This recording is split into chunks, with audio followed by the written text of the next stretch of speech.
आज हम जाने वाले हैं वहां जहां होती है गंगा आरती।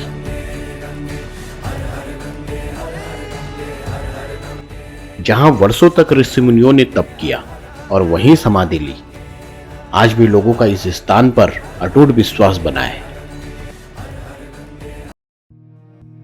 संडे, छुट्टी वाला दिन। मन करता है सोता रहूं।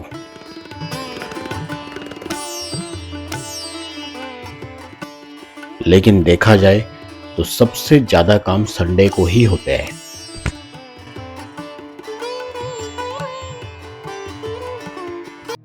छोटे बड़े सारे काम करके मैं निकल जाता हूं अपनी एक्टिवा से एक छोटे से सफर पर, जो कि अपना one of the most beautiful place है। गंगा किनारे बैठ जाए तो पानी की सरसराती आवाज हमें बताती है लाइफ में अप एंड डाउन आएंगे, लेकिन हमें रुकना नहीं है। देहरादून से ऋषिकेश 40 किलोमीटर की दूरी पे स्थित है। ऋषिकेश पहुंचने से पहले ये जंगल है हाथियों का, जिसे देखते हैं नजदीक से। और यहाँ अगर हमें हाथी मिल गया आज तो देखते हैं यहाँ कौन है। हाथियों से कोई डर नहीं है अभी, क्योंकि दिन के उजाले में हाथी देख पाना मुश्किल है। फिर भी एक चक्कर मार ही लेता हूँ जंगल का।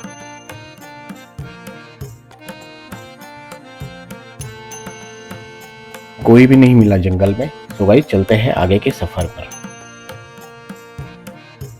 फाइनली 40 किलोमीटर की राइड कंप्लीट करके पहुंच जाता हूं ऋषिकेश।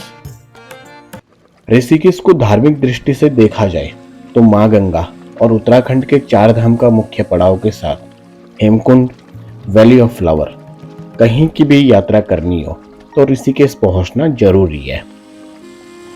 और यहाँ पहुंचने के लिए ट्रेन, बस, टैक्सी कैसे भी पहुंच सकते हैं, लेकिन मैं आया हूं यहाँ अपनी एक्टिवा से।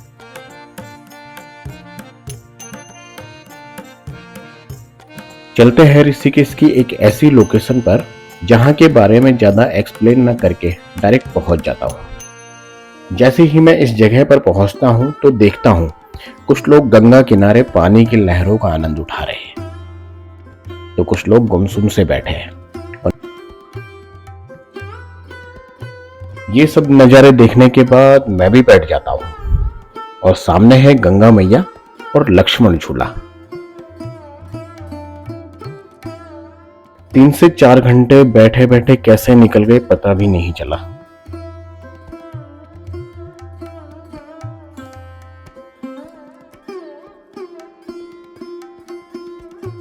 और फाइनली करते हैं घर की वापसी। जैसे ही मैं निकलता हूं इस जगह से आगे अपने घर को, तो मेरी एक्टिवा कहती है रुक जा भाई, थोड़ा और घूम ले और कुछ एक्सप्लोर कर ले, काहे की जल्दी है। गंगा में गोते लगा, गंगा आरती देख और बेटल आश्रम के बारे में क्यों नहीं बताते हो लोगों को। और फिर मैं क्या, एक्टिवा यूटर्न लेकर सीधे पहुंच जाती है राम झूला के पास, जहां हम जाने वाले हैं ऋषिकेश की एक ऐसी लोकेशन पर जहां 20-30% ही टूरिस्ट पहुंचते हैं। यहां से हमें गंगा किनारे जाना है, जिसके लिए लेते हैं एक बोट। टिकट है 40 रुपए।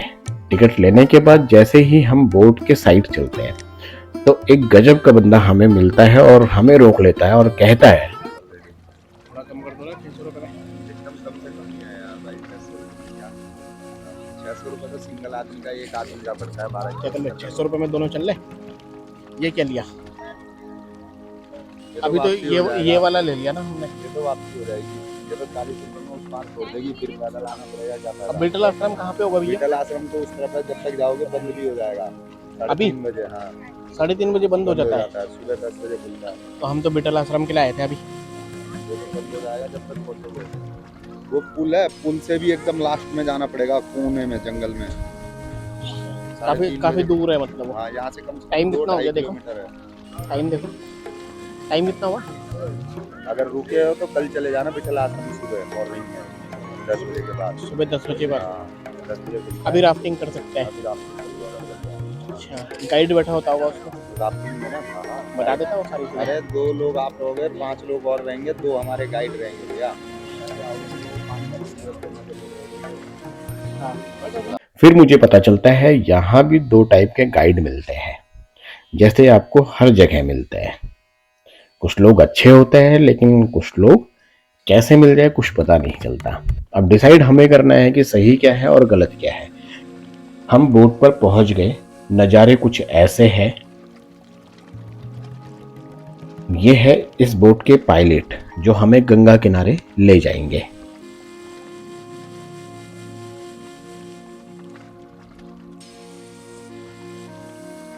यहां से जाएंगे हम 84 कुटिया, जिसे बाद में लोगों ने बीटल आश्रम नाम से जाना।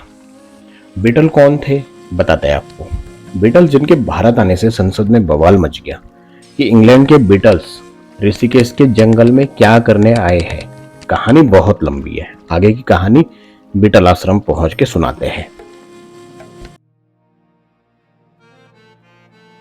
और फाइनली पहुंच गए हम गंगा किनारे।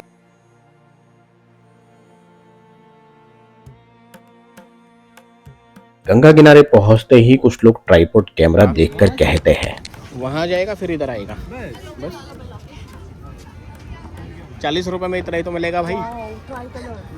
हाँ बना लेता है थोड़ी बहुत यूट्यूब पे चैनल बता दो।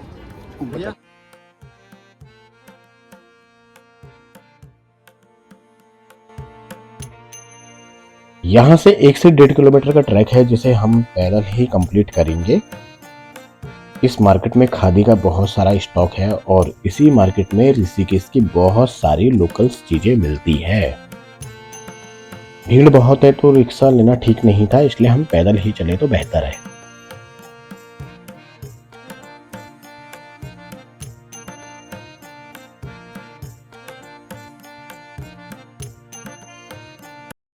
ये है 84 कुटिया का मेन गेट। अंदर क्या है क्या नहीं कुछ आइडिया नहीं। सो हम गेट में प्रवेश करते हैं और ये है सामने टिकट काउंटर। और टिकट काउंटर के सामने है ये बोर्ड जिस पर लिखा है यहाँ के चार्जेस। इंडियंस 200 रुपये, सीनियर सिटीजन 100 रुपये और 18 साल से अगर आप ऊपर हो तो आपको पड़ेंगे यहाँ पे 100 रुपये और 18 साल से नीचे हो तो आपको पड़ने वाले हैं। बट अपने पास एक कॉलेज आईडी है जिसे दिखाकर हम अंदर घुस पड़ते हैं। और ये है यहाँ के नज़ारे।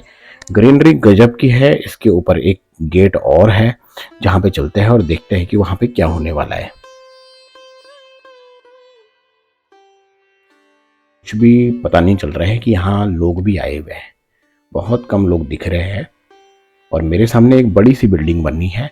यहाँ पर हम थोड़ा रुक के जाएंगे। और ये है मेरे दूसरे साइड एक छोटी कुटिया जिसे देख के लगता है काफी साल पुरानी है। कुटिया के बाहर छोटे छोटे पत्थर लगे हुए हैं जिन्हें देखकर लगता है ये गंगा किनारे से लाए गए होंगे। और बताते हैं आपको यहाँ की हिस्ट्री जो कुछ ऐसी थी। 1960 का दशक पूरे विश्व में धीरे धीरे सेकेंड वर्ल्ड वॉर थम चुका था, लेकिन किसी भी देश को दूसरे देश पे भरोसा नहीं था। लेकिन कुछ लोग उस दौर में ऐसे थे जिनका जादू लोगों के सर चढ़ा हुआ था और वो लोग थे बीटल्स रॉक ग्रुप, जो वर्ष 1968 में महर्षि महेश योगी के आश्रम शंकराचार्य नगर आए। और पूरे संसद में सवाल पूछे गए कि बीटल्स भारत में क्यों आए, कहीं ये जासूसी के मकसद से भारत में तो नहीं।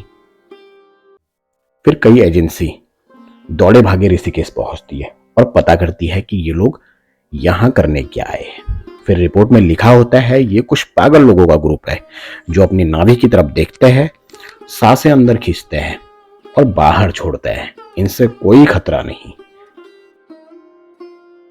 कहते हैं बीटल्स कभी भी एक ही जगह ज्यादा नहीं रुकते, लेकिन महर्षि महेश योगी के 1.5 से 2 महीने रुके और बहुत सारे गाने बनाए और उन्हें पब्लिश भी कर दिया। इसी कारण आज भी बहुत सारे फॉरेनर 84 कुटिया आना पसंद करते हैं। और ये है यहाँ का गुंबद नुमा कुटिया। चलते हैं अंदर। एक रूम दिखता है, इसमें 3x6 का बेड लग सकता है। इसके साथ है अटैच टॉयलेट और यहाँ से जा सकते हैं हम ऊपर। जैसे ही हम सीढ़ियों से चढ़ते हैं तो इसमें पकड़ने के लिए कुछ भी नहीं है। और ऊपर पहुँच के ये सामने कहते हैं कि ये ध्यान केंद्र है। ऐसी ही यहाँ पे 121 कुटिया बनी हुई है। देखते हैं कुछ और।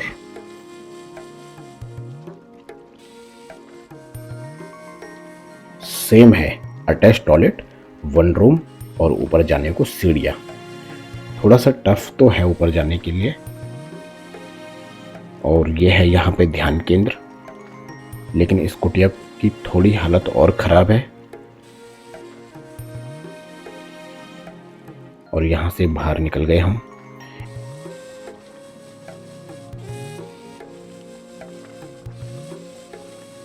एक और कुटिया, ये भी कुछ ऐसी ही है, कोई चेंजेस नहीं है, सेम है। 2x2 की पुरानी सी खिड़की पूरी तरह खराब हो गई है। और देखते हैं इस खिड़की को, यहां से मैं बाहर निकल सकता कि नहीं निकल सकता हूं।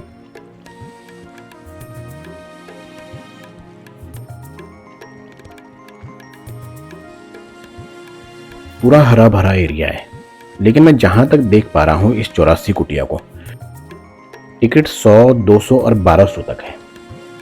और 1200 देने वाले ज्यादा इसमें टूरिस्ट है, लेकिन इसे अच्छे से संजोया नहीं है।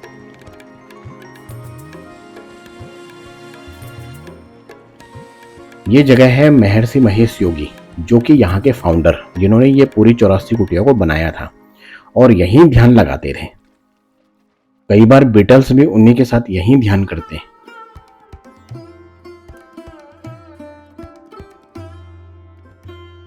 लेकिन इस जगह का एक काला सच भी है, जो है इस बिल्डिंग के ग्राउंड फ्लोर पर, जहां पर चलते हैं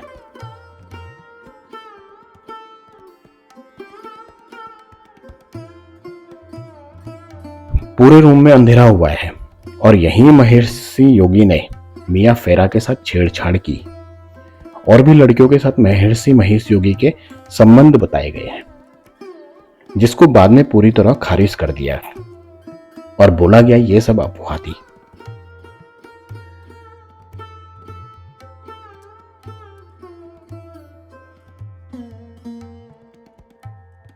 वेद भवन काफी बड़ा हॉल है और इसके अंदर बनी है ये पेंटिंग, जिसमें बीच में महर्षि योगी है और उनके दोनों साइड है बीटल्स। और बताते हैं ये पेंटिंग भी किसी फॉरेनर आर्टिस्ट ने बनाई।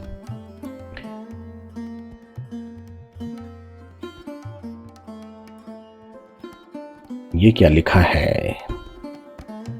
ये और भी बहुत सारी पेंटिंग है यहाँ पे।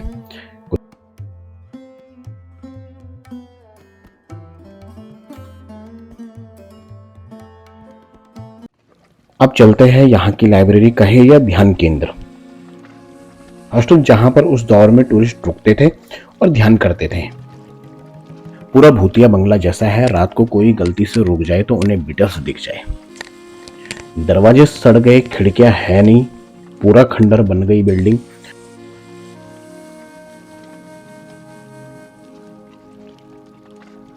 ऊपर देखते हैं क्या है इसमें। दोनों साइड रूम है, छोटे छोटे ध्यान केंद्र बने हुए हैं और ऊपर एक छत है जिसमें चलते हैं। यहाँ भी मेरे सामने एक गुंबदनुमा कुटिया बनी हुई है। एक नहीं, यहाँ पे 3-4 गुंबदनुमा कुटिया बनी हुई है इस बिल्डिंग में। बाहर से बहुत अच्छी टाइल्स लगी हुई है, जो आज भी मतलब बहुत चमक रही है।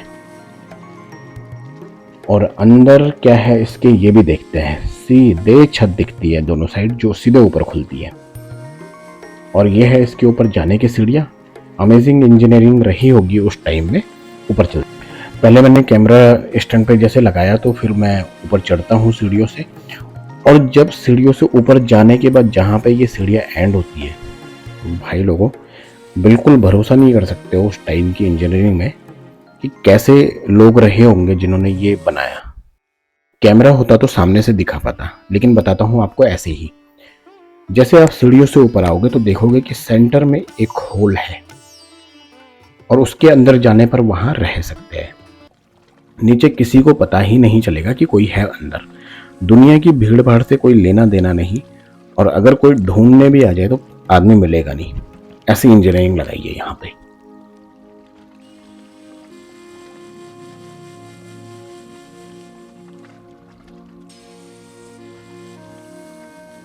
यहाँ घूमने के बाद यही कहूंगा, अगर आप ऋषिकेश विजिट करते हो तो 84 कुटिया कहे या बीटल आश्रम जरूर भ्रमण करें।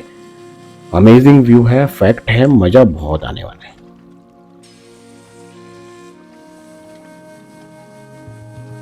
टाइम हो गया है 4:30 के पास, गेट बंद होने वाला है और निकलते हैं यहां से।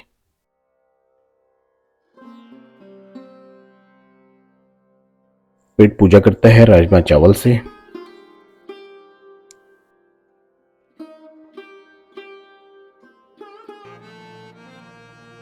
ऋषिकेश आए और गंगा आरती मिस कर दी तो बेकार है आपका यहाँ आना, इसलिए हम थोड़ा सा और रुक जाते हैं। अंधेरा होने वाला है, होने तो कोई दिक्कत परेशानी नहीं आ रही है, थोड़ी लेट जाएंगे घर, डांट खा लेंगे, कुछ भी खा लेंगे, लेकिन यह है कि गंगा आरती देख के ही जाएंगे। लेकिन टाइम हो रहा है अभी 5:30 बजे और गंगा आरती शुरू होती है 6:30 बजे, तो मुझे यहाँ पे 1 घंटा रुकना पड़ेगा। कुछ लोग यहाँ से गंगा जल घर को लेके जाते हैं, तो कुछ लोग शंख और मूर्ति मालाएं, कुछ लोगों ने पुराने कपड़े दान किए हैं लोगों को, और एक माँ अपने बच्चे को उसी कपड़े में से अच्छे कपड़े छाड़ रही है।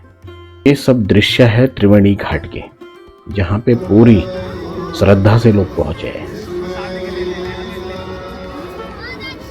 ये शुरू हो गई है गंगा आरती, भीड़ ज्यादा है, पास नहीं पहुंच सकता हूँ और दूर से ही गंगा आरती देखता हूँ, और उसके बाद गंगा की लहरों की आवाज सुनने को थोड़ा नजदीक चले जाता हूँ, जहां लोग पूरी श्रद्धा के साथ पूजा करते हैं।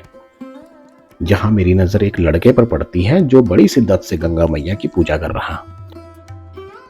पूजा करते समय कुछ नहीं बोला मैं, लेकिन पूजा कंप्लीट करने के बाद वो सीधे मेरे पास आता है और एक लंबा सा तिलक लगा लेता है। फिर मैंने उससे पूछा कहां से हो भाई, तो बताता है भैया हम एमपी से हैं।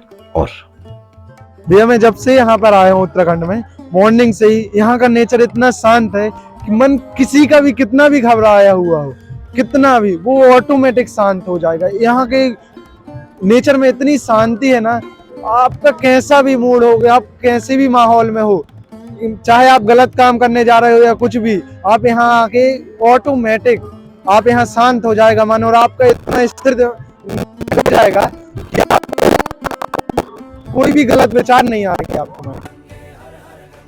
इतने कम समय में इतना कुछ जान लेना ऋषिकेश के बारे में अद्भुत था। 7:30 बज गए, हाथियों का जंगल में आना।